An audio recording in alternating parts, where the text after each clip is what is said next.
इनको यार पानी पिलाओ यार, पानी पिलाओ यार, पानी लेके पानी बेहोश हो रहे हैं इधर इधर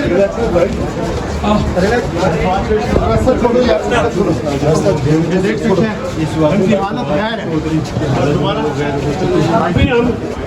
हाथ हो गई है इस मुल्क में, वैसे हाथ हो गई है। एक जज हाई कोर्ट पास ऑन करता है ऑर्डर, प्रोटेक्टिव बेल देता है और दहशतगर्दों की तरह उसको उठाया जाता है। हाथ होती है वैसे। चीफ जस्टिस साहब प्लीज आप इस मुल्क को देखें कि क्या चल रहा है।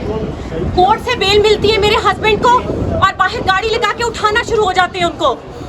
ये इंसाफ है इस मुल्क में? मुझे बताएं, जो भी पुलिस थी चाहे जहां कहीं भी है, जब एक हाई कोर्ट ने एक उसको ऑनरेबल बेल दे दी है तो आप किस हैसियत से दहशतगर्दों की तरह उसको उठा के लेके जा रहे हैं? आपने सीआईए में रखा उनको, हमने कुछ नहीं कहा, सब जेल बना के। ना आपको बच्चों का ख्याल है, ना आपको बच्चियों का ख्याल है। अफसोस है मुझे इस मुल्क के ऊपर।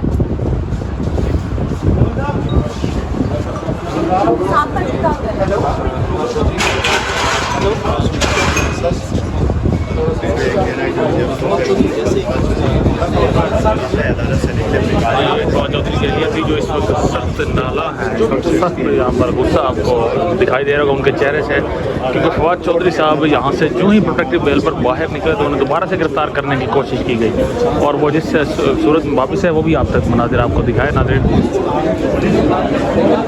इस वक्त court room number 3 Islamabad high court में मौजूद हैं, जहाँ इस्लामाबाद हाई कोर्ट के आर्डर्स के बावजूद किस तरह से खिलाफ वर्जी की गई है वो भी आपको मनाजिर दिखाए हैं। यहाँ से अभी नाज़रीन प्रोटेक्टिव बेल जारी हुई थी और उनका जो मुकदमा था उसे खारिज किया गया और डिस्चार्ज करके फवाद चौधरी को रिहा करने का हुक्म दिया गया, लेकिन उसके बावजूद जब बाहर गया तो वहाँ पर पुलिस की जानिब से उन्हें दोबारा से गिरफ्तार करने की कोशिश की गई।